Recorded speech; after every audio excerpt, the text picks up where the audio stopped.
1 versus 1 at the end of this game. Don't spoil it. Let's not spoil it for now. Of course, let's get into it. It is Cafe Cloud9 versus SCARZ, setting down elimination stakes for the tournaments. Who will come out ahead? Who will be in that 1v1? Well, we got to play Cafe first. Oh boy. You know, starting the event just 2 days ago, I was like, or 3 days ago, technically, I was like, you know, it's gonna take a while to get to the elimination matches. And then like, you blink, and now we're here. Like, this goes so fast. Operator bans C9 and SCARZ. We can see the Monty and the Castle. Often on Cafe and Bank as well, we see Castle Asami double ban from the on defense to make it very hard to hold piano. We saw that earlier this tournament as well. For the attack, so to speak, Monty makes a lot of sense. Something like a Dokubi, a Demos, a Grim, a Capital, all great operators too. Second rotation, very slow here actually. Dokubi and the Mirror. So you still have Asami to hold piano with. That's definitely going to help C9 on their first half. Yeah, I actually really like these bans from SCARZ in particular. Now, we do know that as the attacking side, and as you said yesterday, starting out on the attack versus Fnatic, it's not where SCARZ want to be. You want to start on that defensive side. You want to ease into the match. And the way to do that is to ban out some of the most instrumental and powerful operators on the defensive side. Now, there's so many to choose from, but getting rid of the Castle in particular and the Mirror, they're the architect operators. They're the ones that allow you to really sculpt the map to your liking on the Cloud9 side. And as a result, they're not going to have as many stronghold positions, particularly on that top floor. Now, they'll actually go for the least common bomb site here. And not just the least common, but a lot of teams will say this is a bomb site you play with Mirror open, and that's it. Mirror is banned, so they're playing without the Mirror. They're not playing Valkyrie, they're not playing Pulse. Usually you want to play a little bit of Plant Deny, play inside a bakery downstairs, play top floor, kind of sandwich in the bombs from all areas possible. What? That's the pipe. If you're near a pipe, you get concussed. I was like, Illimine? I was like, how is he Illimine Yeah, already? so if you pop a smoke canister and you're near it, you'll get this like concussion effect from the Illimine, essentially. Yep.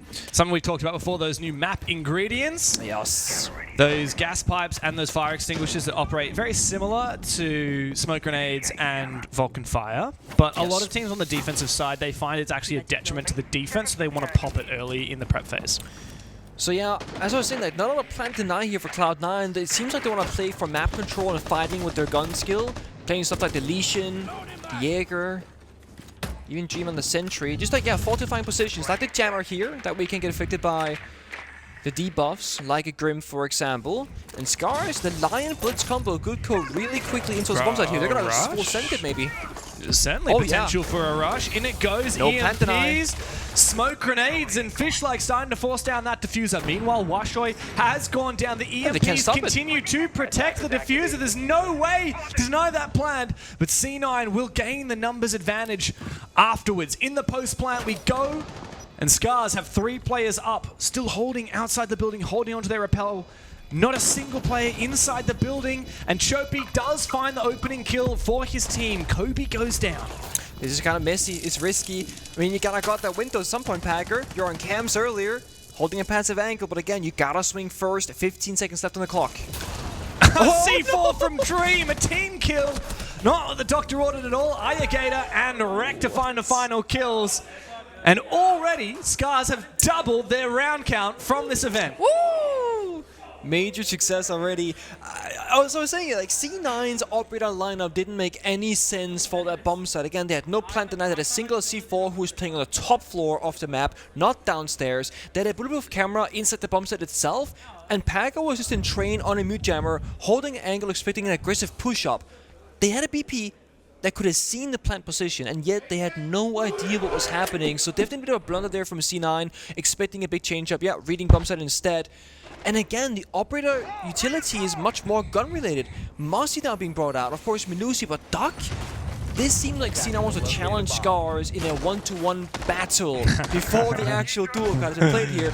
Cafe normally is all about utility, fortifying positions, playing wall deny, picking your 2-3 different spots that you care about, and waiting for the attackers to get to that point, then you fight them. So this C9 approach is very abnormal for Cafe. It's not bad, it's different, and in that very first round, it certainly didn't really pay off. 5 seconds left. C9 need to be careful. They could have very easily come into this game and reloaded far fewer bullets to guarantee that they made it into day 4 tomorrow.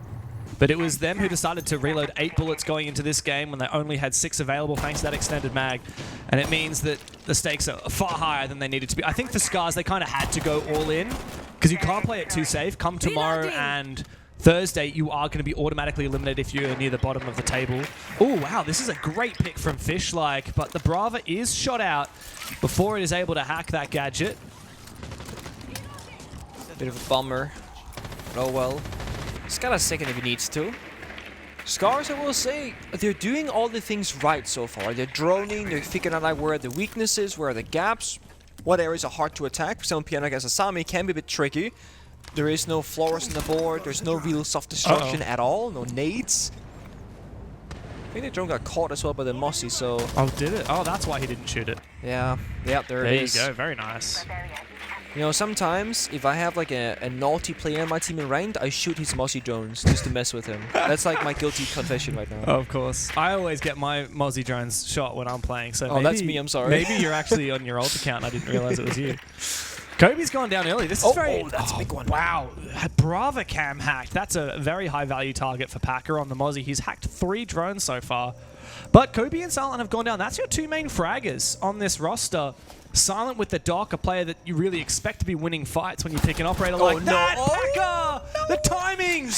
Down to perfection for Fishlike. A 5 versus 2 for SCARZ. It's not a solid start here for C9, especially as that C4 has now whiffed as well. Yeah, and again, I feel like the setup where they're playing or the strategy right now, again, it doesn't make a whole lot of sense. For SCARZ, it's been easy to pick it apart. Isolated defenders, no tradability, and again, really good drone work. Yes, it's been a slow one for SCARZ, but they're making progress every single second. They're not stuck in their corners, not stuck at the beginning of the round. They're progressing. 50 seconds left, a little bit above that, 55. Vert play happening, Grim Beast got for flank watch. And C9, you'd think they had to go for an aggressive swing. The issue is, the only way to swing right now is walking up a staircase and taking a really, almost impossible gunfight. Changing mags. Dream wants to make his way up the white stairs. MP5 in hand, he is being watched and he will be taken down by Gator, newest player onto the roster. And now it's all up to Giddy. His first ever international event. My God, does he have a lot of work ahead of him. Takes down 1, looks for a second, little bit of damage, but not the shot he needs. Wreck goes deep, and SCARZ dig deep for a second round. Very little contest so far from Cloud9. So now I'm thinking to myself, is this going to be a tactical timeout, or are you just going to try all 3 bomb set rotations, the 3 primary ones, because they haven't gone top floor just yet? Or they certainly haven't gone kitchen either, but that's like a really, usually kind of a low priority.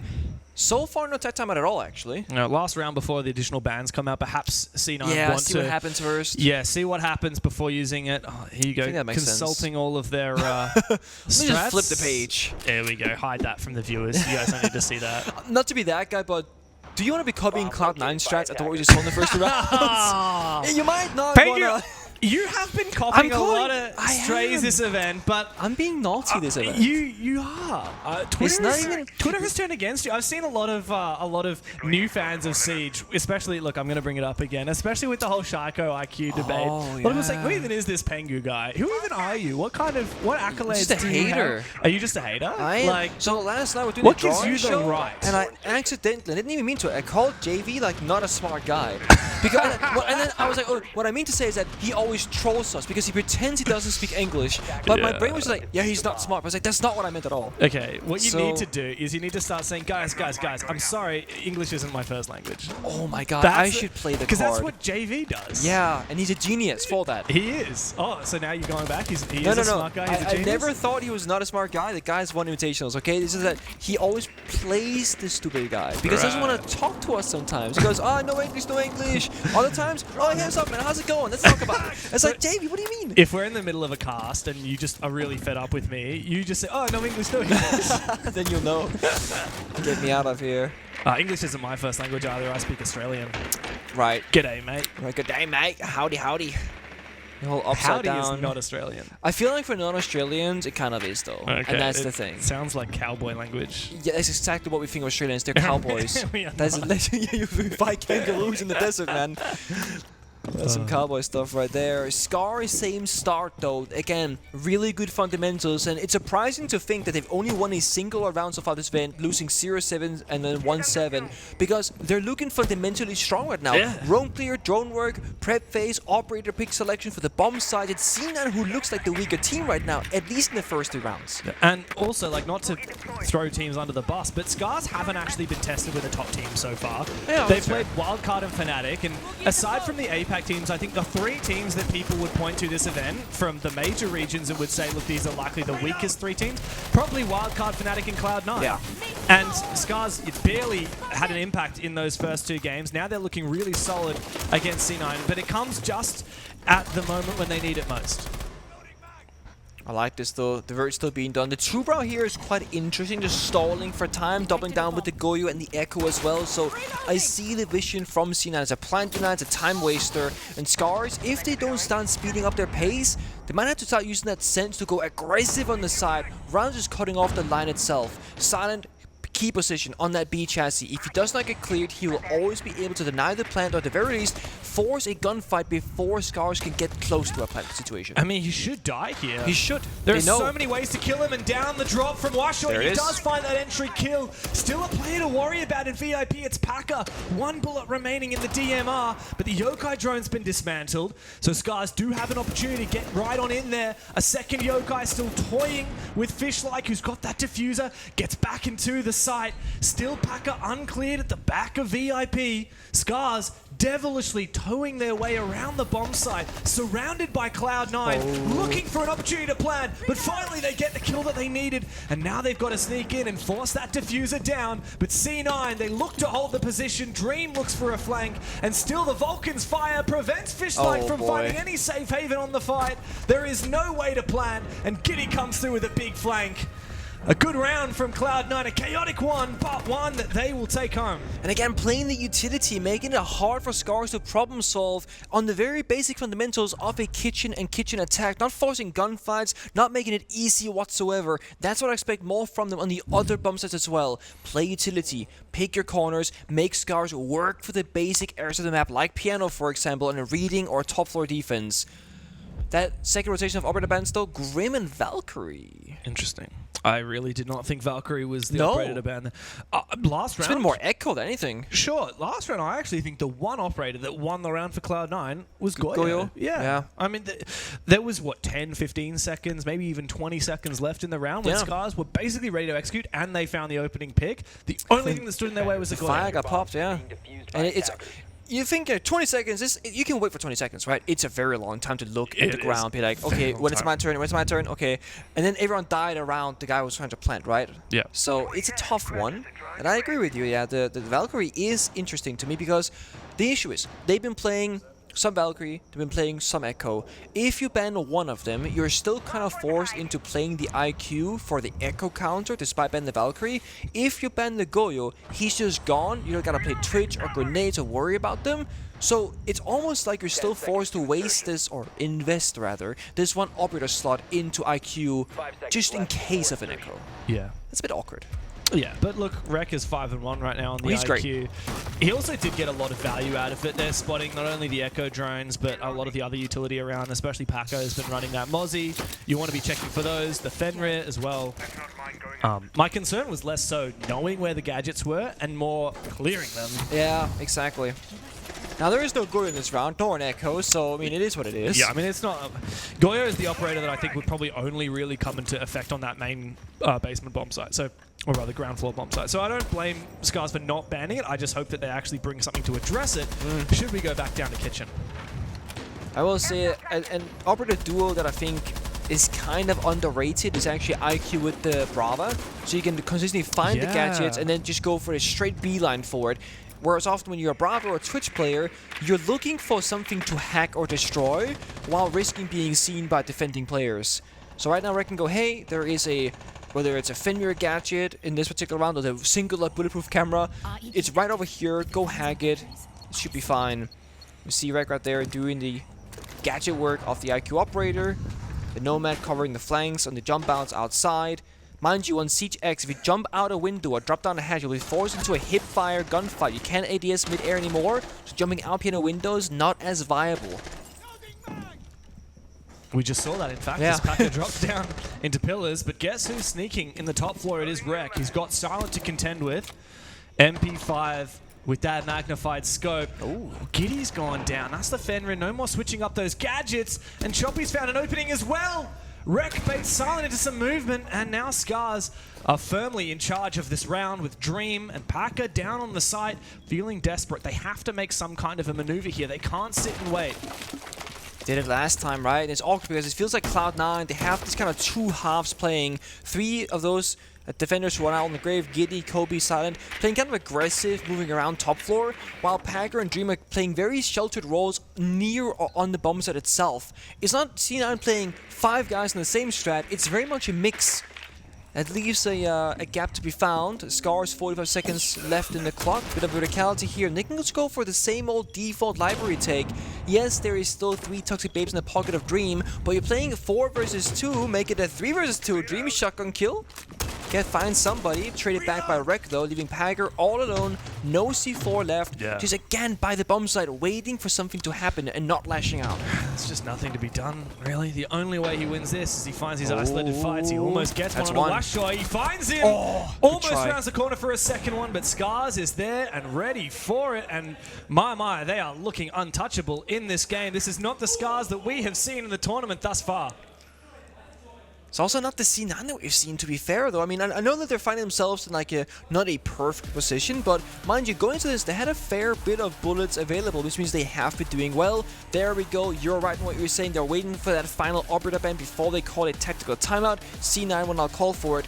They had a 2-7 loss on Lair against Liquid, where a lot of rounds Liquid was stealing them away. And that was kind of, I think that would have been a closer game that the scoreline shows than a 7-5 victory over a very weak PSG in this tournament so far. That actually wasn't as close as the scoreline looked. I mean, yeah, PSG were all right, but I feel like it was actually probably a more convincing game for Cloud9. I never really thought that PSG were going to win that. No. This is by far and away the best showing that we've seen out of SCARZ, and yeah, conversely, also probably the worst showing we've seen out of C9. So it's definitely time to get the coach in and start to discuss what on earth they can do to tighten this up. They have 2 more chances to round out this defense. Now, the best that they can hope for here, Pengu, is an even 3-3 half on their defense of Cafe.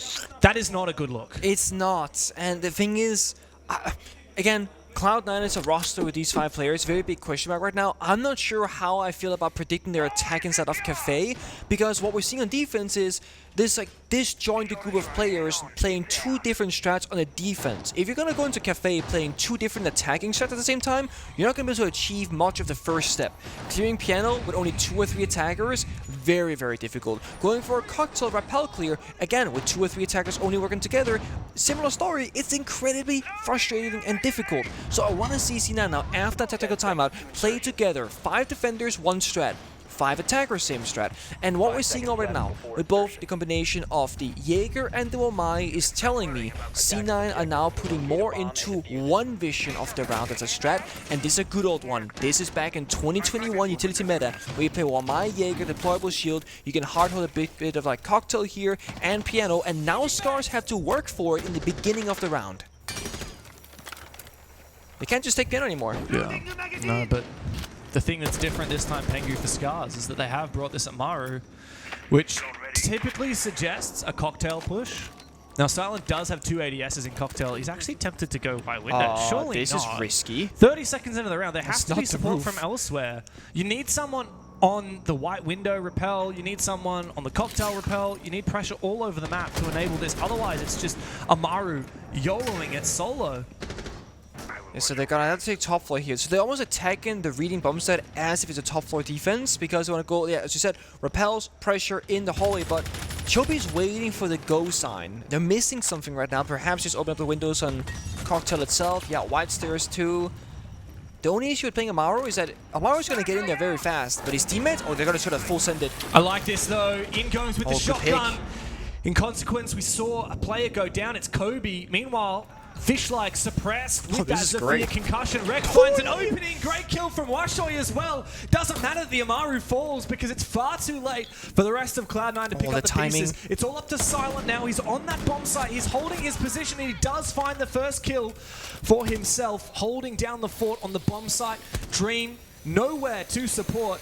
Oh, this is not the bomb site. He's holding onto that top floor. He has an inkling of where this player might be. Somehow he's managing to escape as the rest of SCARZ look to hunt him down. Finally, Rek, a 3K on the round. Makes it a 3 versus 1 for SCARZ. Dream. We know what he's capable of. We've seen plenty of it before. We saw it just a few months ago in Boston. But is he good enough to keep Cloud9's head above the water? Only thing now for SCARZ, the issue, almost no drones left available to actually find out where Dream is playing. That's the final drone right now, looking. Oh, okay, they're all gonna take a pause right now. 3 people start droning. They're just looking for that player spot. Oh, misses him actually, but now they'll know he's somewhere in that hallway. Smoke gets popped, 2 more in pocket, and a fair bit of time to dance around with here. SCARZ can go for a plant attempt or for a kill attempt because they have time and players for both. The key thing here is you're going up against a smoke. SMG-11. Very small magazine, only 17 bullets to play with. You need to go for refrags here. Instead, they're going to go for a plant. He can stick it. Rex should be able to stick this. It's going to be very tight. He can stick it. And dies. A consequential mistake here for SCARZ. And now a 1v2 suddenly looks a whole lot more doable. Dream has rotated upstairs. He's going to be playing on the vertical game. Oh, it's winnable. It is so winnable. Time is ticking away, but SCARZ have rotated to the other bomb site, and Dream has no idea where that plant is going down. This will be a plant confirmed for SCARZ, and a retake forced by Dream. Still, that SMG-11 in 1v1 gunfights is a dangerous weapon. Ayagator and Fishlike seemingly separated for now. He needs to jiggle. He doesn't have information, does Dream. There's so many different openings. He has absolutely no idea where these players are. He has to hope for a good shot. He spots Fishlike for a brief moment. A little bit of damage, but not enough to confirm it, and Fishlike peels on back. Ayagator still waiting in the hallway. Both players holding essentially the same angle. And he does bait Dream into the shot. Another round for SCARZ. A 4-1 lead in the first half on their attack. There's not many things I can criticize about SCARZ here. I mean, the only thing is, why is Rek the one planting when he's 11-1 that round, right? Get this guy a gun and get him to hold angle instead. And also, both Rek and I were like, he can stick the plant here completely. It was 2 ticks off, actually. It was way off the mark. Really dangerous, and again, like, I feel like, you know, you're playing against a good player, right? But he's only got the SMG-11. Have yeah, a there bit are of bullets confidence. for it. There's no way that he can refrag 3 people. Like, even the best SMG-11 players in the world, like you yourself, not to, you know, gas up yourself too much, but you played Smoke almost exclusively your whole career, right? You yeah, very against my will. Yeah, and you know how frustrating it is to have that 17 bullet it's SMG-11. awful. If you're trying to clutch up, what is the last thing that you want in a 1v3? To have SMG-11. yeah. Okay, well, what's the worst way that the opponent could play? It's by pick it together. you, Yeah, right? exactly. I can only really take 1 gunfight, maybe 2 at a time if I hit a nasty shot. If there's 3 people fighting me, I don't have bullets enough for it. Exactly. It's like the polar opposite to, like, if you were playing Maestro, you want them to refrag you. Even like Jaeger, you know, 30 bullets is more than enough to take 3 fights. Feed me. But there's no way that you could get that done with an SMG-11. In fact, the way that you want the opponent to play when you're playing Smoke is to try and plant, because you're the operator that denies plants, as we saw. A little bit of a mistake from SCARZ. Thankfully, it doesn't punish them. They have one last chance to lock in a dominating half. I respect the composure, though, and the discipline to say the right thing to do in a perfect world. You know, I'm not going to say Rek hit that, but I feel like he hit that. I feel like he hit that. He's going to try again. Watch this. Dude, this is going to be hilarious if he gets cooked again. Oh, this time he hit it. Okay. So he missed it the first time, I guess. Maybe, yeah. Oh, and Echo drone as well. Did he actually? Oh, he missed it. Oh, well done from Kobe. Not the best value Twitch drone there, but good job from Dream being very observant on the Yokai drone, saying, you know what, I gotta get out of here right now. Now, Kobe's positions at a bakery would be very good if you had a Jaeger and or a Capital, Jaeger or Wamai, but there's neither. So one firebolt from Chopi on the Capital can completely force him either out of that position or just he can die from it. Oh, this is such a hard bakery hold now. Oh yeah, they're committed. They really need to try and force. I like that from Silent. He burns one of his own keeper barriers to actually deliberately get himself affected by that air jab to burn it. But as you said, there's no protection here for Kobe. They spent one fire already though. But they've already opened up the prep wall as well. If they can open up the small bake wall, this is going to be nigh impossible. The last fire to come through. They need to guarantee this kill onto Kobe. They're going to need the blitz to send it on through. In goes the fire, in goes the blitz, but the Yokai drone concusses the God. blitz, Oh my God. exposes him! Kobe finds 2! Dream taken out in prep from the upside down rappel of Washoy, but Kobe has been worth his weight in gold, and so he still waits with the Vector in hand, this magnified scope, but he overpeaks and loses his fight. So a lot of ground now gained by SCARZ, and the valiant effort of Kobe essentially nullified. Resty Tech is backstepping as well. Finnermine goes off, they know. They get shot down. Good cross here from Sana and Giddy. Fighting a freebie, essentially. So SCARZ, they fight so hard for Bakery, yet they can't do much with it right now. Rake missed a good opportunity for, again, another equalization of manpower. The good news is, Silent, Giddy, both pretty on HP up against the DMR of Rek. He's been so good so far, 11 and 2 on the tally. They have 2 smoke grenades in pocket. They can totally work this angle from the Bakery portion and try and get into the bomb site, but it's not going to be a plant strat. He's going to have to play for kills right now, because once you stop planting, it's effectively a 1v3. Dreadmine a little bit difficult to contend with. At least we have Dream fallen, so there's no more active Yokais on the floor, or on the ceiling for that matter. Washo with diffuser in hand and that deadly AK-12. A smoke goes out from Rek to try and enable a little bit of a cross. Worried about the vertical angles, but there's none to be seen from Washo. A lot less to worry about. A lot of information on site. Sees the player. Giddy goes down. He wants to hunt for more, but he thinks better of it and goes for the plant. That means that Rek has to cover. Packer's got him. A C4 to come out. Washo has to swing. And Packer cleans house for Cloud9. They redeem themselves somewhat. They scathe away with 2 rounds in the first half. And so, due to a huge play from Kobe, though, and Dream, you can't forget him on the Echoes, stunning Blitz 2 times in a row in quick succession, enabling Kobe to get not just the 1 kill, but the collateral, shooting the Blitz and hitting the player behind him in cover. It was beautiful. And that's again, C9 actually playing together, which they were missing in the first, 4 rounds, 5 rounds of this game. In Castle? I like that Castle ban. Again, two halves in a row we see Castle ban, this time from Cloud9. SCARZ clearly don't want to deal with that Ying as well. What's it going to be to follow up? We're going to see that Azami in play again. Azami, Mira. Azami was so powerful in the first half. It's Mira and Grim, funnily enough. So SCARZ don't want to be playing against that Grim. I respect the Grim ban. I mean, the only solution is you play mute and you just put the 4 mute jammers in like the player positions, and there's a lot of verticality that can be done on top floor, bomb side especially, where a Deimos or a Grim spot with a guy below reading can just completely destroy your setup. It's not fun being spotted. No, that's why we not. shoot drones too. Yeah, Mutant, also Jaeger, especially, you know, I think Jaeger with the buff as well, no longer vulnerable to Capital. Which buff is that one? The Capital. So Jaeger ADS cannot catch my bolt. I keep saying, oh my god damn it! My Capital dude. bolts. Yeah, really, we noticed that a lot on Clubhouse when we were casting that before, but you know, funnily enough, the Capital is, at least for now, picked by Cloud9. And SCARZ, it really just means that you're more likely to pick the Jaeger instead of that Wamai. There was a period of time there where Wamai was kind of just like better than Jaeger in pretty much every way. For sure. I feel like that's kind of flipped now. Yeah, I can totally see what you mean. I feel like we're back to Wamai and Jaeger serving the same purpose but in different ways, because now they both capture the same things. Yeah. Whereas before I was like, Wamai is just kind of arguably better because you can catch the same as Jaeger plus the Capital Firebolts. So yeah, but one is throwable, one is pre-placeable, so one is easier to do mid-round, one is better for a preset corner or preset strat of the map that you're going for. That's right. I'm hearing Ace, I think, in the background actually yelling. There must be a lot of excitement on the A stream. The A stream broadcast is also an elimination game, guaranteed to have a 1v1 at the end of it. It's PSG versus... Elevate. Elevate, yeah. Yeah. Oh, that's exciting. Big game there. Oh. Did you hear that call from our I producer? did hear that. Can we spoil it on the B stream? Spoiler for the A stream. Was it 3-1 Elevate? I heard 2-1. 2-1. 2-1 2-1. Elevate, apparently. Okay. So, APAC fighting back right now, essentially, on both streams so far. And again, we see SCARZ doing what I thought Cloud9 would be doing. Very, like, bunkering up, making the enemy work for it, and just playing in the corners. They're playing around utility. And the big thing here is, SCARZ are playing Twitch quite commonly, whereas C9, they can't clear any of those Jaeger ADS or utility without burning stuff forward. When they stop burning, you're going to see an impact run out downstairs. Valkyrie impacts. Don't see that every day. No. And it makes sense, but Packer finds Chopi pretty early on before that happens. Run out is good. 1-for-1 trade effectively. Not too bad for SCARZ here. Yeah, beautiful work there from Ayagata. Big player to take down on Dream as well. But Packer finding that opening pick. He's on for this lurk. He's already found his first. Does mean that Choppy, however, can just sit on the cameras with that Valkyrie in play. Of course, he does have to wait out the Dokkaebi logic bomb.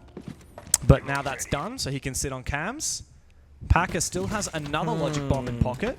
Where is this rotate from Cloud9 going to be? Yeah, I don't know if this is because like Dream died to a run out that they're like pivoting the attack, but it doesn't look fully clear to me what they want to do now. We see 3 splitters towards Piano, Red, Cigar. This fight, though, 50-50. Oh, no. The timing Well went played. for the answer instead. Packer, excellent decision making. Here's the call, goes to the kill, full confidence. And now SCARZ, they're going to have to play a bit of that, again, over-aggression. Their numbers disadvantage, they're losing the areas that they care about, and C9 have just avoided playing into the Jaeger ADSs. They've even spent any of the fire smoke from Capital because it's just been getting those kills instead. Yeah, I tell you what, in 3 rounds time, I think SCARZ are going to want to be banning the Dokkaebi.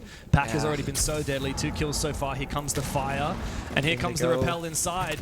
Kobe with that Blackbeard shield now in front of his face. He's looking to open up again. This rotate, he's about to meet Washoy on the other side, who spots out that Blackbeard, but doesn't really know how to deal with him. A player behind him as well. He can't find the kill. Packer hunts him down. 4 kills on the round for Packer. Untouchable, and Kobe to find the final kill. Cloud9 flying out of the gates on their attack. Much, much better, more decisive, more aggressive, and they said 3, 2, 1, go. And SCARZ, I'm not going to say they are baiting that play, but when you have a player inside of Freezer, it's very important that the other defenders are trying to enable him. They had a player in Cocktail right behind who lets Packer push the white hallway, who gets 2 kills and the 3rd shortly after. If you hold the crossfire, if you shoot Packer in the back right there, that could be around victory for SCARZ. So while C9 do come out victorious, this was absolutely winnable for both sides. But this time, finally C9 playing together as a team and all helping each other accomplish the same thing. And what looked to be a really strong start from SCARZ, up 3-1, has now been equalized somewhat. Cloud9 are back into it. I never would have thought I'd be seeing an attacker-sided Cafe, but if Cloud9 keep this pace up, then we certainly could be on track for it. So far, so good. Well, it doesn't take much to catch up with the SCARZ here in 1 more round. Now we're going down to kitchen and dining, and once again leaning very heavily into the information gathering, into those Intel operators in Valkyrie and the Echo. But of course, as we established last time when we were talking about CAG and BDS, the more time you spend on cameras, the more it's possible for the opposing team to just walk in. When you have a blitz, not just walking, running in as well, jumping in through a barricade or window. But I like how it feels like this game is shaping up to be both teams respecting each other more and more, playing again like the counter operators, right? They're expecting something happening here from C9, like a shield, maybe a Monty or a blitz, and that was the counter that C9 used themselves, the Echo previously as well. So a lot of utility, a lot of counterplay. I think with C9, knowing what we all know, they should go for a full map clear, do verticality, and try and play for an execute. When you have the blitz, the great thing about this is it gives you options. You can go fast, direct attack, you can go for a roam clear, then for a plant. He can kind of do it all. And the cherry on top, Packer is not just a blitz player who plays shields. He is the IGL, the captain of the team who will call the strats. And when you play a shield operator, you buy yourself so much mental freedom because you don't have to worry about getting swung and dying to a gunfight and having to react to it. You have a shield in front of your face, you can make all these calls very, very precisely. And that's why they work in this map so quickly. Good drone work, and again, no real roaming here from SCARZ. And I can only assume that they're eventually going to try and hunt down Choppy here in VIP. There's been a lot of pressure on his position since the start. There's good information. Washoy knows exactly what's happening here. Choppy is just going to fire out this position. Sorry, I want to see when they breach the dining hatch here from Giddy, because they put a Goyo canister on the hatch itself. Oh. And I'm curious if Giddy can actually open the hatch without... Yeah, he's a pop it, wait 20 seconds, then breach the That's hatch. smart from SCARZ. It just forces C9 to wait a lot longer before they can open that hatch, which then slows down the rest of the map as well. Thankfully, they are clearing some of these other Vulcan canisters, though, which proved to be the death of SCARZ attacking this bomb site previously. It's an old bank strat, so when Goyo came out, people figured out, when they got reworked rather, because the original game was a shield, right? You can put a Goyo Vulcan canister on a hatch, and some hard-breaching gadgets can't open it. So you're forced to shoot it and wait 20 seconds, and on bank, you know, very big map, you don't always have a lot of time to wait like that. Anyways, 40 seconds. All smoke spent from Ethiopia. It comes down to the Echo drones and the no C4s again because Valkyrie impact grenades. So C9, they're good for this one. They got what they need. And once again, the Yokai comes in clutch here up against the Blitz. There is a good trade, though, from Kobe, but it's chaos in the server. Ayagator springs to action from reception, leaves Dream all alone for Cloud9. SCARZ up 3 versus 1, 20 seconds for Dream to try and conjure up something, but there's absolutely no chance of it. He doesn't have the diffuser. I know exactly where he is. The first kill found, that SCARZ do not need to peek him at all, especially with those Yokais up. A concussion comes out. Dream is going to have to hunt for it. He actually runs straight past Washoi, who will easily spray him on down. And another round on the board for SCARZ means that they are only 2 away from putting this to bed. I don't know if that went wrong. I was actually liking what C9 was showing us in the round, and then like 2 seconds goes by, they're in VIP, and then 2-3 people just down the attack inside. I don't know if they misdroned the VIP player and Blitz was in there checking the right-hand side corner. They got shot from the left-hand side corner. That's the issue with VIP. There is that awkward crossfire where you look left, you can die from the right, and vice versa. But C9 had so many drones left. So again, I don't know exactly what the problem was, but they got exploited. And SCARZ, they've been playing utility, sure, but SCARZ are known for their gun skill. Yeah. When they play domestically, they are running over the other Japanese teams, especially back when it was Nina and Rek running the show together. I remember we cast them on Bank, they're just in the building in 15 seconds, bum, challenging main stairs, getting hands like, okay, these guys are crazy good. Yeah, and that's also just, not to get too ahead of myself, but casting my mind forward to whoever wins this game, we will go to a 1 versus 1 because if the loser of this game is on the verge of elimination, they'll have to 1v1. Now, just as a reminder of how that works. Okay. So we play 3 rounds. It's best of 5. So first to 3 rounds in a 1 versus 1. The teams elect which player they want to play in that 1 versus 1. And then at the end of it, let's say Cloud9 lose this game, right? Okay. If they then win the 1v1, they won't be eliminated. They'll get as many bullets equal to the number of the round difference. So if they won 3-0, they'll get 3 bullets. But SCARZ don't get eliminated. Even though SCARZ losing the 1v1, because they won this game, they won't get eliminated. Now, if Cloud9 loses this game and then loses the 1v1, they are done. They are out of the tournament. Same for SCARZ. Same case for SCARZ, yeah, of course. And as you said, SCARZ, I mean, they've got a lot of gunners.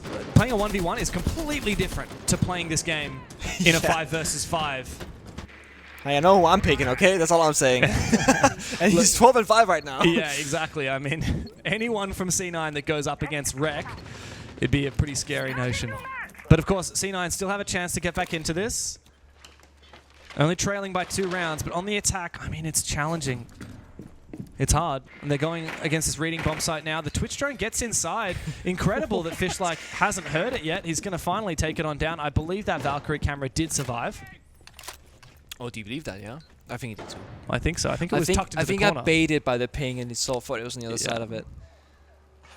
Sometimes it's like that, but a very... second one does the challenge. Correct. So, perhaps pretty high game IQ. You know? We're talking about game IQ again? I'm curious what you'd rate yourself, but not now, because action myself? might have... 0. No, compared to, like, your level of play, not pro players. We'll get to a different I'll have to time. have a think about that. But Cena looking for a small take here, flashbangs, maybe a Blackbeard rappel on in. Yep, there it is. And Kobe has a nade kill, actually. It's a good nade from Kobe.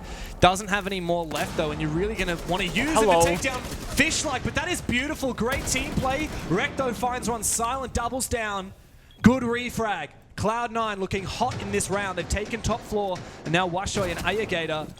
No C4s between them to look for a vertical kill. They will have to rely on their guns and hope that Cloud9 exposes themselves, makes a mistake, but Packer's going to bring that Boogie drone to life on the Ram. Give very few places to safely stay alive. Silent, uncharacteristic, unusual from him to miss so many shots. It does keep SCARZ alive a little bit longer. Yeah, and again, the Valkyrie impact grenades, meaning again, as you said, no C4s, they have cameras upstairs, they're looking for a flank potential, good lockdown on the staircase here, forcing C9 saying, hey, the only way we cannot lose is the flank, but look at that, the swing out gets one, gets 2! And just like that, C9 back on even numbers, 2v2, with one guy outside the building, diffuser dropped upstairs, has to be retrieved. I mean, that is such an instrumental play from Washoi, and he's hungry for more. He's got red pings, still Valkyrie cameras alive, and it's feeding him information to go hunting. SCARZ need to stay on the offensive now. They've got the read, a missed shot from Ayagator. Dream around in that corner, but Washoi's gone big for 3. All up to Giddy now, and Washoi cleans house for SCARZ. It's match point for the Japanese! After a tumultuous start to reload, they're looking hotter than ever! Oh man, one thing is to win a round due to red and yellow pink information from a Valkyrie camera. Another way to win a round, or rather to lose a round, is to have an IQ on the attacking side and you didn't find the camera in cocktail. Blunder. Big mistake, but not just that, SCARZ played perfectly off of it. They were waiting for the right moment to get the maximum amount of intel. Because once you get for that red ping, oh, they banned the Valkyrie! Oh no! You're playing IQ, guys! Come on! You don't need to ban the operator. Look, I don't blame him. After what a tilt of that round was. Get out of here, honestly. Get it out. Get rid of it. But you know, what's funny is the IQ, rather Echo is still in, so they could play Echo. Double down. Which they've already been playing. Not for this round, though. But, no, just a Mozzie hack a drone and just drive it around and ping people. Yeah, hello. I wouldn't be surprised. Still, not many C4s is the surprise to me. I'm not seeing a lot of SCARZ C4s, both on the Mozzie and the Valkyrie. They've been running those impacts. Does Mozzie still have C4, or they got rid of that in favor of the impact? He still has the C4. Do you want me to do a fact check? No, he has the C4. I just need to be more confident when I say it. He has the C4. I don't have to. No, you can check just to say that I'm right. I am gonna check. But you cannot correct me if I'm wrong. No, I am on the. He does have the C4. The Portuguese website. I know here. for a fact he has a C4. My Google always goes to the Portuguese I will website. bet my hammers on the fact that it's C4. All right, he has barbed wire. Yeah. He has impact grenades. And he's got C4. Yeah. Man was gonna bet his hammers. You know what Fenrir is bringing? The observation blockers, and he hasn't spent 2 of them. And I don't blame him because there goes 1 actually. It's an awkward thing to utilize, but Fenrir observation blocker over bulletproof camera, which is pretty high value in my opinion, and then Valkyrie playing 3 rounds of impact grenades, just very not unusual common. Secondary gadget Yeah, picks. Yeah, I don't know. But I like it. I mean, in tandem with the mute, there's a lot of information denial. Yeah, would you combine them? Yeah, and Mozzie mute and observation blockers? Definitely. You do get a lot of those ops blockers for every pick. Here comes that IQ, spotting out the Mozzie pests. They're seeing all the ops blockers. Like, are there any guys? Oh, they see a drone that got caught. Drive it away, Mozzie. Live. Survive. He's not going to know about it. It's awkward because you're doing this right now as IQ, obviously, and you should be. But then in a minute's time, when you're finally like in the building with all 5 attackers, you often forget what you have to destroy. Oh. Hello? Fish caught asleep. Okay. Kobe drowns him. 5 versus 4. Good start to C9 on the verge of elimination. And drop? Staring down 3 match points. A forfeit of the top floor here from SCARZ. 1 player down. Gifting a lot of map control up to the North Americans. Yeah, this is dangerous territory now for SCARZ. I mean, sure, they got Rake on the smoke for some plant deny, but just like seen on that very opening round, they don't have a lot of ways to deny a mining attack plant attempt right now. They have piano control, verticality. The only C4 pre-placed, spotted out, EMP'd as well. He's gonna shoot it down and pick it back up. That's very smart, actually. How long can Washoi stay in this position? He's gonna feel the pressure and fall back, stick around. C4 toss now sits very safe up above. They will terrorize this floor, get the hatch opened up, and again forcing SCARZ to play outside the bomb site itself, therefore enabling Xenon to go for a planet tip later on. A whole minute left to play. Packer mincing up this floor. Of course, the bomb site is not reading. It is mining in Fireplace. Where are they going to poise for an execute? Are they going to go for kills or are they going to go for a plant? Because mining, it's actually quite a challenging site to plant on. It is, but that's where the Ver comes into play. They can take pillow with it. I mean, this right here is actually legal for my shot. Right? You sit in the middle of the bomb site, undetected, unseen. I get a 5 seconds to Kobe all of a sudden, and C9 doing too many things at once, perhaps. Very good trade there back from Packer, the IGL of the squad. They need more. Time is ticking away, 35, and they're clearing library vert still. Desperate moments now. As the time continues to bleed away, good information onto, I believe that's Rek hidden in the corner of train room. Dream is just waiting for his chance. He does swing. He does find that kill. Washoi and Choppy will not stand up. It's all up to Choppy now in a 1 versus 4. Making his way over from Pillar, little bit of damage, but now they know where he is, and there's 4 players to contend with. Caught in the cross, and C9 breathe a sigh of relief. They are still alive in this game. That's tertiary bomb site. That's the hardest one to defend, arguably easiest to attack. It's C9 willing to keep the composure and keep the pace they've been showing us so far, and again, just keep playing together. Don't let go of that net that they have. Don't give them 1v1s.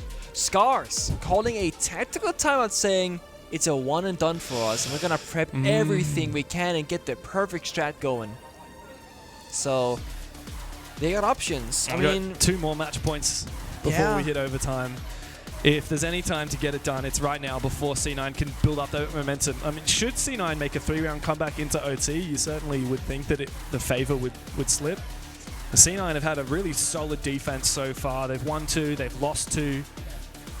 Now they need to knuckle down, put this game to bed, get their first win on the board, and get ready for that 1 versus 1. On the flip side of that, Cloud9, they can use this tactical timeout. I'm sure they would be very happy for a chance to talk. That's the dangerous part. Obviously, defense is a bit more proactive. You choose what you want to do for setup, and then attackers have to react upon it.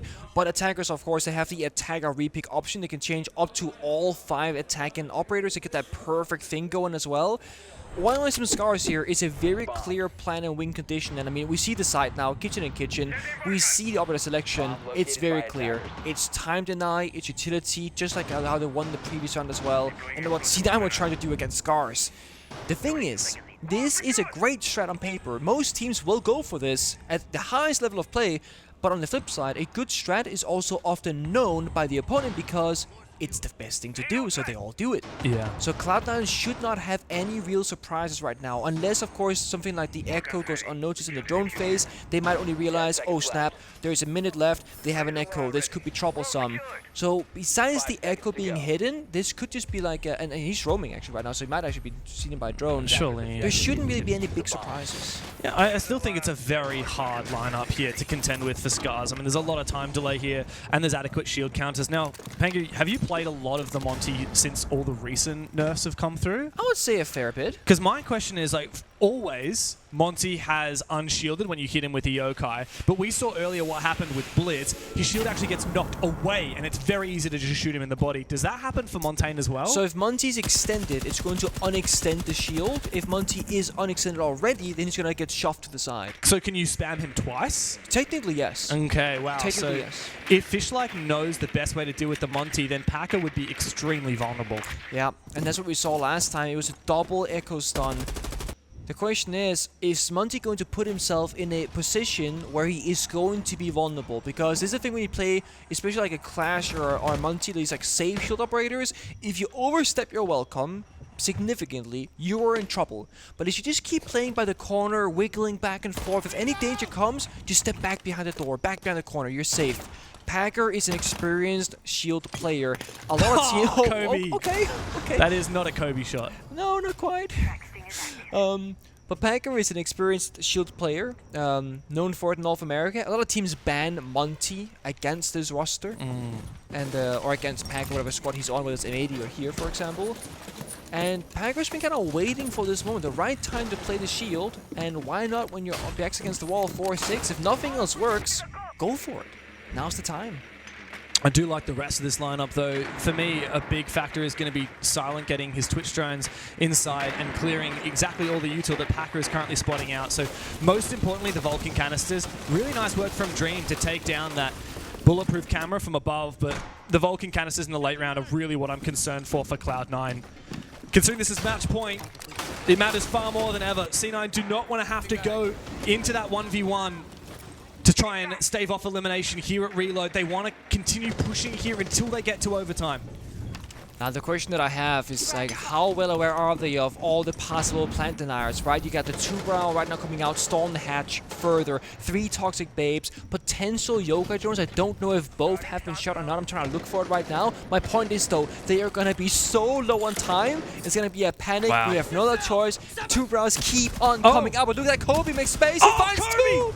That's exactly what C9 need! A 3K for Kobe! He's marching in the site and giving C9 another chance! Another one for Kobe!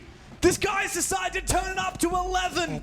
And Fishlike, he's got to deny this plan.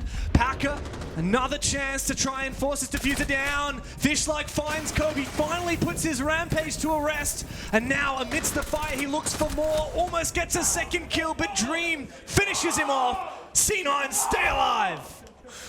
You have a team, you have 5 players, but sometimes all you need is 1. Single-handedly is Kobe walking on the white staircase, getting 1, 2, 3, 4 kills in the round. That would have been, in my book, a done situation for SCARZ securing that. They had time on their side, they had so much plant deny, the Yoga drone was primed and ready. But Kobe said, no, I see the issue. He hears the comms, Packer going, we can't get the hatch. The 2-bar freeze is too strong. The Goyo fire, we're not going to have time, guys. Kobe might have asked, can I take the risk? Or he just full sent it when his team saw the kill feed, said, we're right behind you, buddy. That's exactly what we needed from Kobe. Oh. Especially after he had such a slow start to this game. He was, what, 1-4 at the first half? And, I mean, can we talk about who's playing in the 1v1 after? Or should we keep that? I feel like we should talk about the 1-1. Okay, I feel like we know what's going to happen. We know what's going to happen in the next couple of rounds.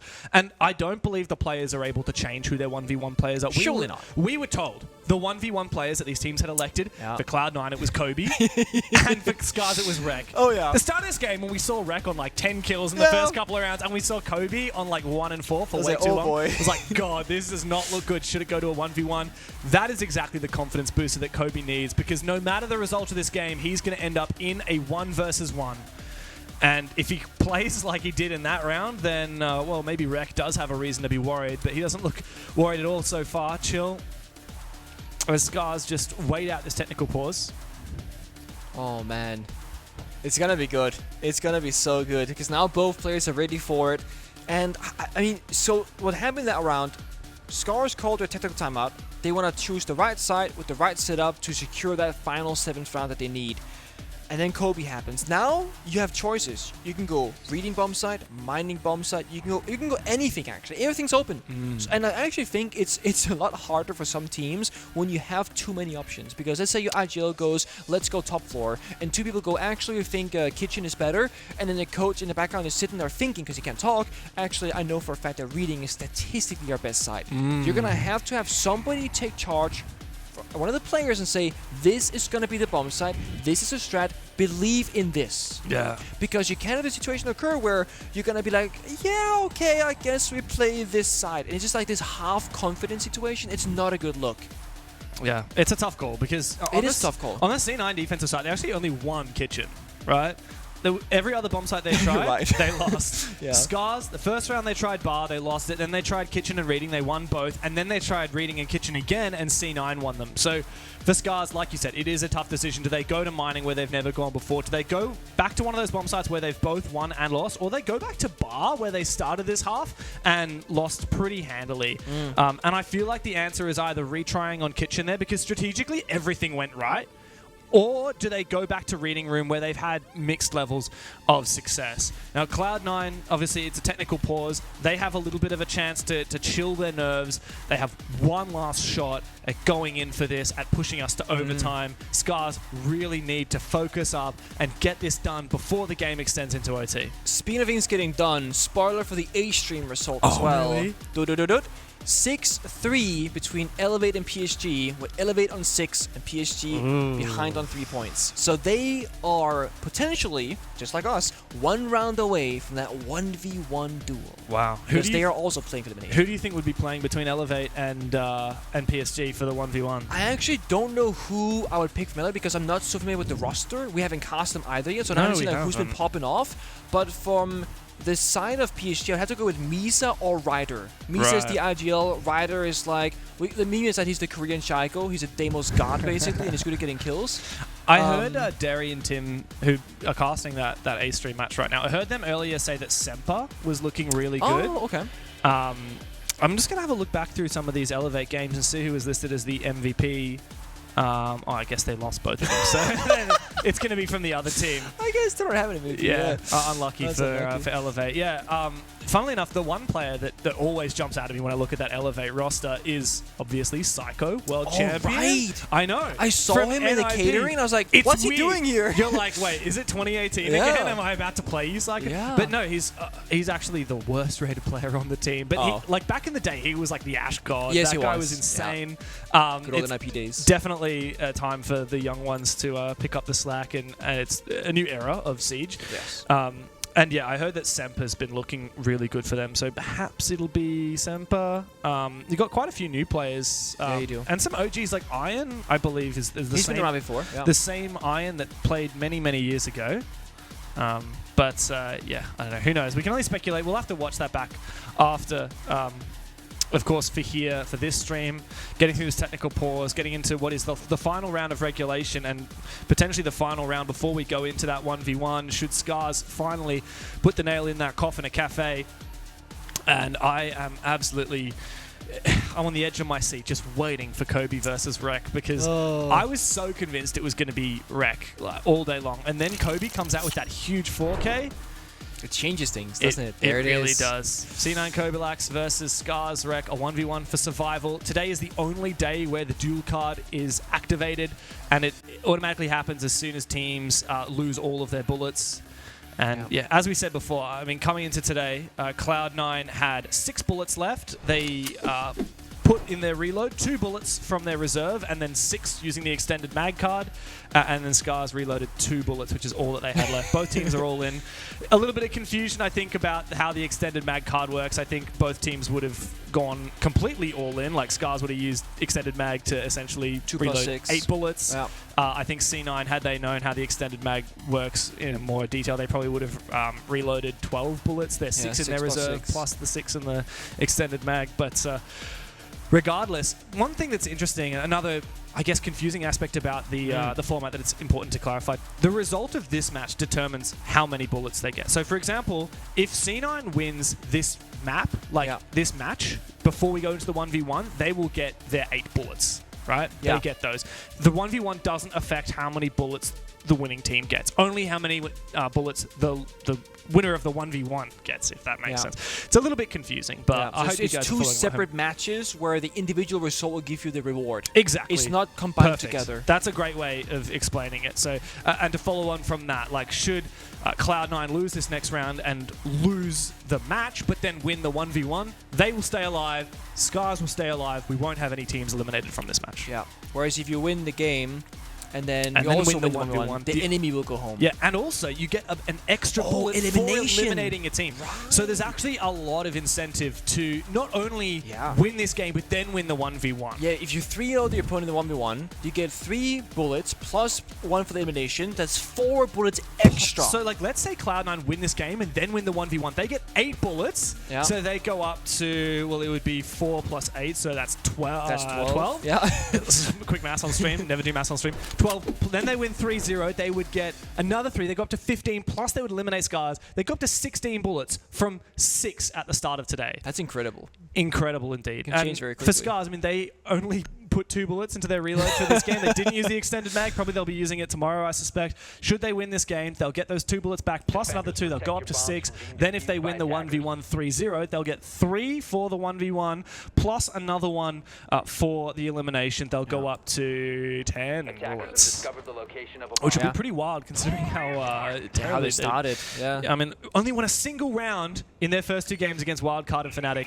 And there's no doubt about it, SCARZ are going to have harder and harder opponents from here on out. They really need to win this game right now. If they win this next round, they guarantee they will not be eliminated today. Yeah, also, mind you, SCARZ picked Cloud9 because they were, when you're the lowest seed, aka you have the least amount of bullets, you will pick your opponent in order that way. They could have picked any APAC team, by the way. Any team, period, besides a rematch. But besides Wildcard and Fnatic, but they could have picked PSG, for example. Yeah. They could have picked Elevate. They could have picked CAG. They didn't even pick their fellow Japanese team that they would know better than anyone. Which, to be fair, if you got Japanese representation or any for Probably that matter, you don't want to knock out those people. You want to keep them in the scene, man. Yeah, though arguably region strong together. You know, like that's how it goes. I like that attitude. I hope that's what they were thinking. I hope it's not that they were scared as an attack.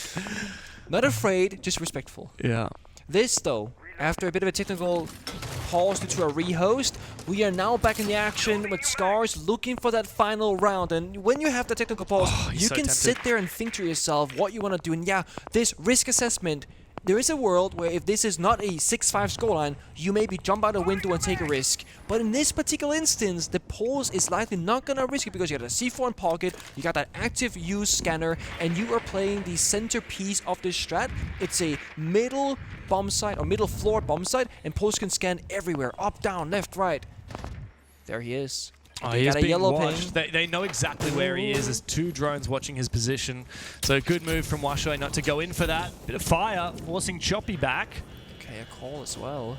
Where is the entry here from C9? Where Just are they Red Hatch. activating on the back of this? Also some pressure from the very bottom of White Stairs down in Garage. That's giddy. Oh, the plant is going down. Hold up. But some kind of a C4 impact grenade does stall out Packer for a brief moment. 2 big kills though. Dream, Kobe, again is on the floor. Another big one from Giddy. It's all up to Fishlike.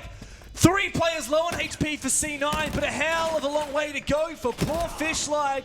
He's trying to be slippery here, but they know exactly where he is. They will continue to swing, and they will push us into overtime. C9 are fighting tooth and nail for this match. That's cold from Cloud9. That's cold from Packer to call that strat being down 5-6, because mind you this, if Packer goes in as Capital and dies on the plant attempt, like, that's probably the round over. You spent the fire, the smoke, you rabbled on in, they know, plus you had that Pulse downstairs. But the thing is, they saw Pulse had walked into reading, so that wasn't going to be a C4 downstairs. Then we saw a play on the attacking side, also bottom wide, that could walk up as well. So very, very small things happening in that round with massive consequences or a reward, of course, depending on what side you're on. But I really, again, want to praise C9. Calling that attacking strategy, when you are backs against the wall, it takes a lot of balls.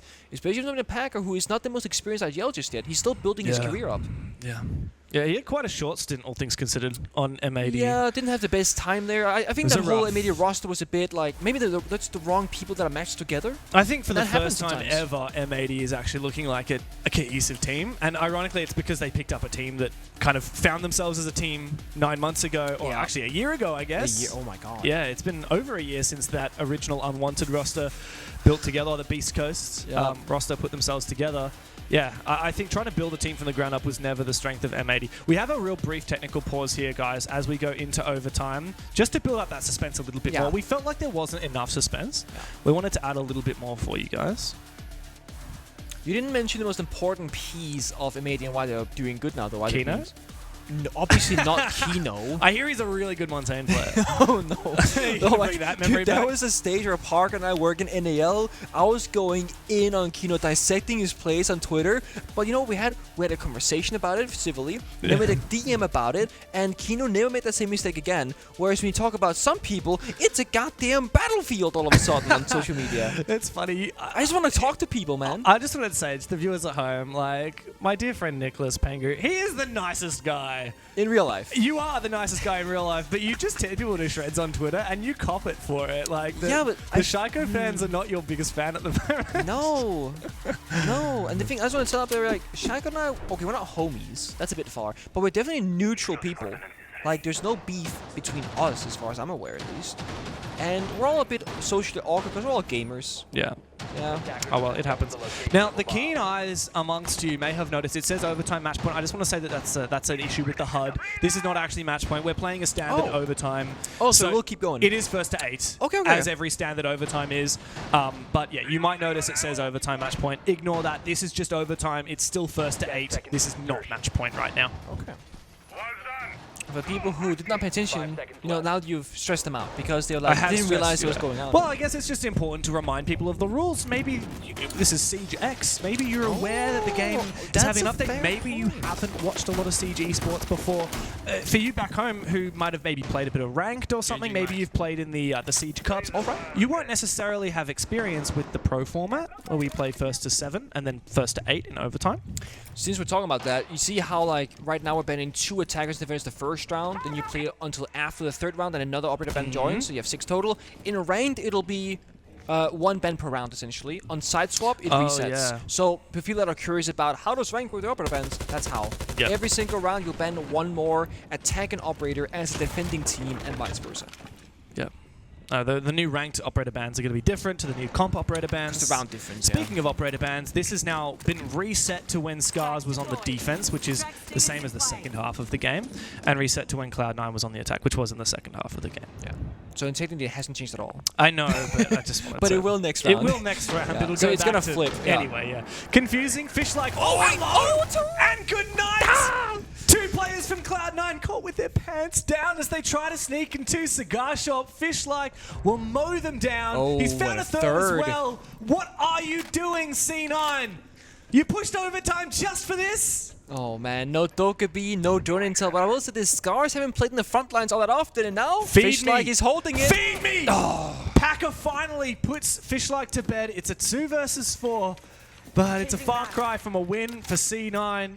The bleeding has barely stopped, and both Dream and Packer are extremely separate. Choppy looking for something. He might try and retreat back. SCARZ are looking to cut their losses on the top floor after losing one player. Look to play the advantage with the numbers that they have on site. Just find a body closest to you and play 2v1, 2v1, because you don't want to give them any solo gunfights right now, because it's the one way Cloud9 can clutch this back. I guess with Packer and Dream, technically speaking, the most supportive cast off this roster, no Kobe clutch to be found, for example. They got one flashbang, one air jab in pocket, that's all they can work with. So it's going to be guns blazing inside a door, down a staircase, and just hope for the best. Keep Packer going. goes deep. That's one. He does through the smoke. Find Choppy. 3 more to find. Hold up. Very winnable. Look at that timer, but Ayagator does catch Packer. Looking for a refrag now. It's Dream. He finds it. 1 versus 2. 15 bullets left in the magazine as he has to go and recollect that diffuser that was dropped previously by Packer. He gets it. Now which site does he go for? Does he go to clear back upstairs again? It's because he cannot afford for another player to be on the top floor. But unfortunately for him, he has no drones left. There's very limited information for C9. His teammates can't support him. 10 seconds to play, and Rek is here waiting for him. He takes him on down, and another match point is set before SCARZ. Oh boy, I was actually holding my breath there. I saw the 2 Goyo canisters going, just pop one of the Goyo canisters, please! But I mean, that would have been an instant round win, right? Had the Goyo canister been popped, but Rek, I decided, guess he wanted to go for it anyway. sometimes you gotta have confidence, James, and just believe in yourself and your gunfight capabilities. Yeah, Rek certainly is going to need that confidence going into the 1v1, which is only either 1 or 2 rounds away. We have a real quick tech pause while we get everyone back into the game lobby to play out the penultimate round, what could be the final round of this game. So James, since we have time now, what would you rate your mechanical skill and game IQ? All right. Compared to like the average player, not like Pro League. Okay. That's not fair. Can I make a confession? Yes. I just moved apartments, and an excuse. I don't have my PC set up, and I haven't for about a month or 2. You have a laptop, right? Yes. Okay, so what's the problem? I don't even have a desk. Like, it's my... Laptops don't need a lot of space. Kitchen counter? You have that, right?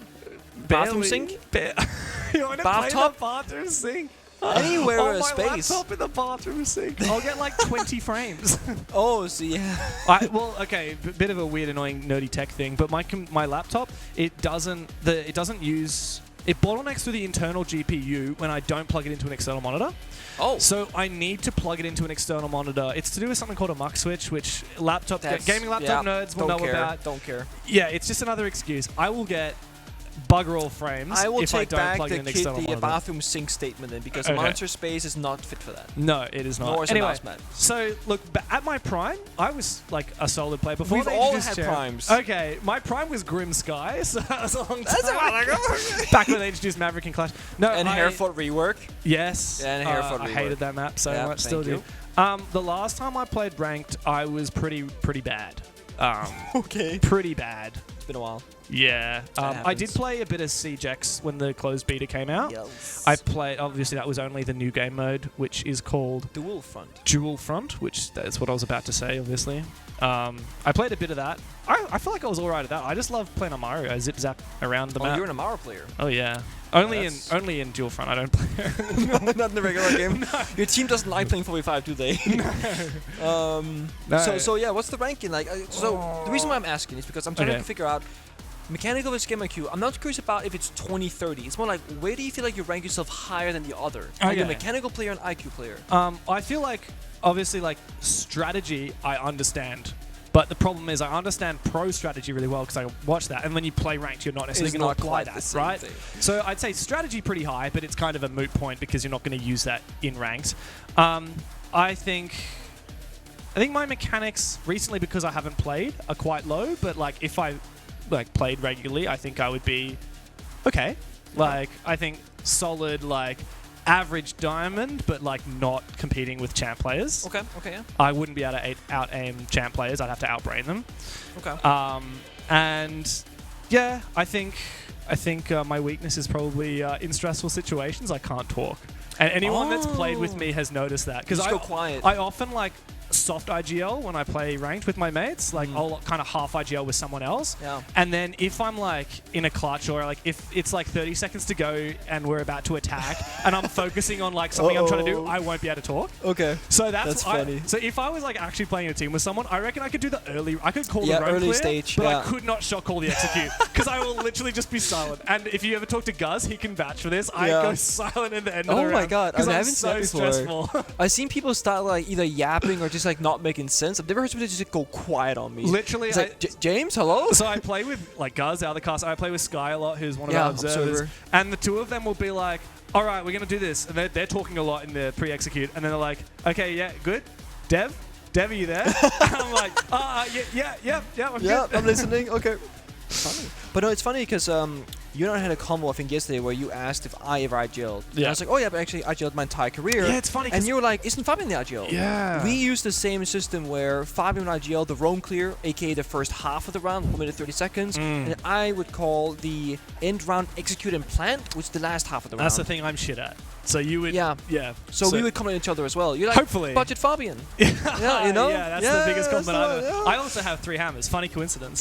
Oh my god. I bought them from Bunnings Warehouse. Oh, but okay, fair enough. I think something else. But it's funny because IGLing systems, they differ a lot between teams. Originally, way back, almost every team had a sole IGL that would hard call, you go there, you go here, you're ready, okay, go. Yeah. Then we got, I want to say that Penta, Fab and I kind of were, at least in Europe, the starters of the duo system where you had a role. Fabian again calls the roam clear, I call the plant, and then teams started having just multiple IGLs, like having 2, but not specific at one task, just complementing each other in general. Yeah. One round, maybe Canadian had a really good idea, second round, his teammate Young had a good idea. It wasn't specific to a part of the round. And nowadays, with the game being much more difficult at high skill level, it's a whole team job to call together and share that information. Yeah. It's so hard to solo call in the current state of Siege. Totally. I mean, you've got 5 players with 5 sets of eyes. All of them are seeing Exactly. different things. Yeah. You can't expect one person to have enough information to make the call. Exactly that. Me personally, my favorite thing to do when playing Siege is to identify what the opponent's doing and then call a counter to it. Yes. So, like, Yeah. you know, if you're playing ranked and you see a Maestro, you're immediately like, all right, pick Bravo. Bravo, Can you boys. do this? Can you do that?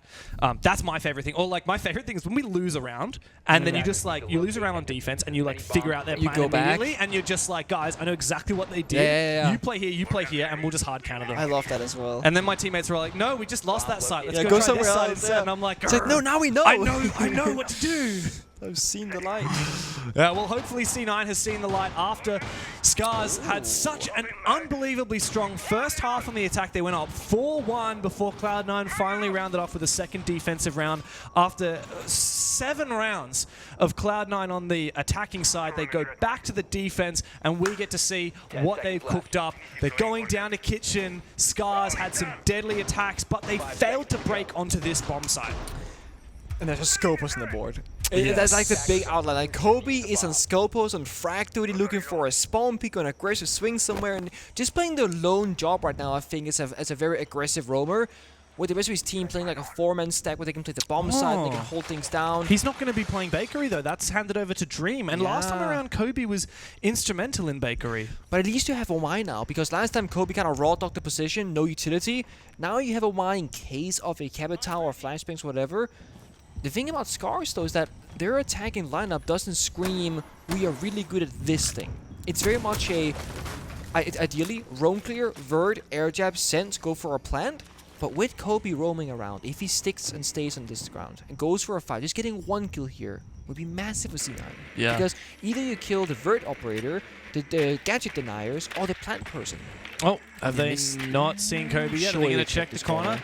They Yeah. spot him. They see that it's a Scopus as well, so they don't know if he's going to TP away. The drone sees him. He has Oh to my win this God. fight, and he does. Oh, Beautiful pre-fire. Double kill for Kobe. And get out of there. And now he can just go back to site, reactivate his other shell, It's beautiful from C9. It's exactly what they needed, and now he can go and replace that position inside of Bakery as well. It's a wonder start, exactly what C9 would have hoped for. And I think he killed the two most important operators. He killed Bach, which is like the better vertical operator for like the deep angles down to that the Ram can't quite get. Plus the sense, which is the bomb set execution, the way to get cover for the plant attempt. Now you have, yeah, Ram done the vert partially. You have Twitch, which again can clear out the Goyer canister, sure. But how do you get in the bomb set? How do you get into a comfortable plant spot, especially 3v5? I don't know if you do. This is going to have to be SCARZ on plan B, trying to go for a kill or two, and then trying to find a way in. That's not going to be easy. And they also still haven't burnt that gas pipe in the hallway here. Finally, it gets shot by the defensive Packer. I feel like Fishlike probably should have gotten that with the Twitch drone. Just forcing a little bit more time delay here. Rek activating the Ram Boogies. He wants to take this fight against Packer, but I mean, Packer, no doubt about it, has a superior position. He's got that smoke grenade, but the bait comes through. It doesn't matter. Packer lands his shot anyway. No way. Rek goes down. Fishlike dispatch with all up to Ayagator in a 1 versus 5. And there's no doubt about it. Cloud9 have sent us to a 15th round. Of course, we're going to go distance, right? Get down to the final round, into the 1v1. Long bloody game this has been. I tell you what, we're going to have the full 5 rounds of that 1 versus 1. Yes, please. Don't make it quick. And this is going to be one of those, like, basically tactical timeouts right now. SCARZ are probably talking together right now, figuring out what do we do for next round, what defense do we go for, what strat do we pull out. Again, you can say, why isn't he trying to win the round? He's 1v5 against Toxic Babes, Goyo Fire, and Fire talented players. It's probably not going to be one regardless of how good you are. If anything, right now, SCARZ need to be saying, okay, we're going back onto the defensive side. We run our defense of reading and fireplace. Where do we go? Do we go back to Kitchen as the only other bomb site that we have won? Yeah. But we also know that we've lost it to Cloud9 as well. Yeah. I mean, it's where C9 had... Yeah. It's funny, really, because we had such an attacker-favored regulation with 8 rounds of attack 1 to only 4 rounds of defense, and then we've had exclusively defensive round 1s here in overtime. Are SCARZ going to continue that trend? Will they win on Kitchen? Or are they going to change it up completely? Will they change bomb sites, go to something that we haven't seen before, try and throw a spanner in the works for Cloud9? Either way, it's a pretty big gamble to be making. Of course, there's a lot riding on this match. Both teams are all in, and indeed, SCARZ have changed things up. They have not played mining once in this game so far. Okay, so this is obviously a bit of a gamble, and the thing is, again, Mirror is banned. That's often, as I always say, that's kind of the opposite that you really offer this bomb site, and then plant deny can be a problem. We've seen SCARZ play very much like time deny, you know, Echo, Goyo, Smoke. We've seen them play the opposite, playing a lot more like mobile. This is a bit of a toss-up. Like, they have 2 C4s, plant deny, that's great. They have a Smoke, but they don't have a way to like buy time in the round itself, right? They have to like roam aggressively, play Cigar, play piano, kill drones, fall back. They need to use their bodies, player positions as a way to stop C9 from getting into the map too quickly. If you give C9 time, Packer will find a solution. We've seen that time and time again. Apply pressure onto Packer, onto C9 in the front lines, that's how you're going to slow them down. So I want to see them kind of like when Fishlike was playing aggressive in piano and got that 3K. Just, not that they do exactly that, but I get it from here. Play in the front lines, meet the drones on the first entry point, and fall back step by step. Yeah. Ideally, for SCARZ, start with an early advantage and then just play the percentages. It's what we saw Kobe do, as you said, last round. Now Kobe on the Ash. He's been giving that Ash license. It's now his chance to go and show what he's worth on the entry. We saw a big 4K from him in an instrumental round previously by Cloud9 on that Kitchen attack. And he may well do the same here. For now, as you said, SCARZ starting on this top floor, a bit of a roam over in piano. Unusual to see those obs blockers, but they have slowed down this drone work. C9, though, very eager to get their boots in the building. It's Kobe, and he's up, and he's all about it. There is actually a drone from Ayagator watching his position as well. There are 2 drones in different colors roaming about. Do they know, though? Bit of sound cover there, but Kobe has an angle, has the gap. Oh, no, misses out. But doesn't matter because elsewhere, Dream has taken down Fishlike, so an early advantage for C9. After 4 match points that SCARZ have had available to them in C9's first ever match point, now it's their chance to close this game out. I want to say SCARZ look scared, right? They give up top 4 immediately. They're running back.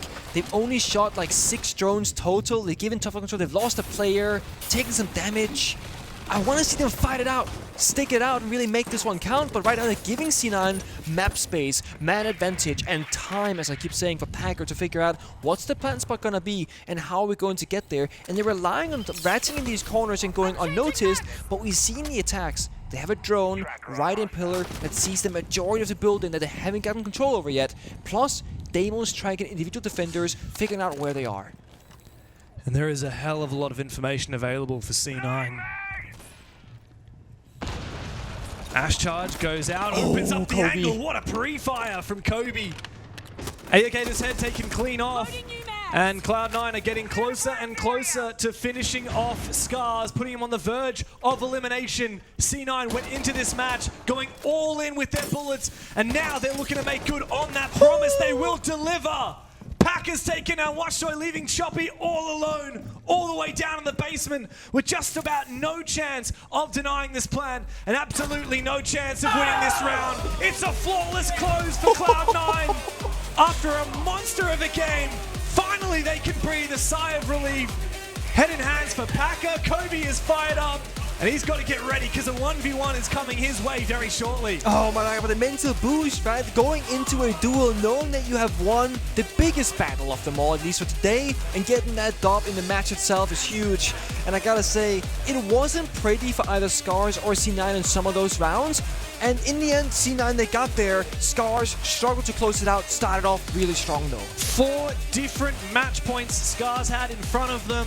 It's a huge boost from winning only a single round in their first 2 play days, but now they must stave off elimination, and it all rests on the shoulders of that guy with the fluoro hair in the middle. It is Rek versus Kobe in a 1 versus 1 duel coming up right after this.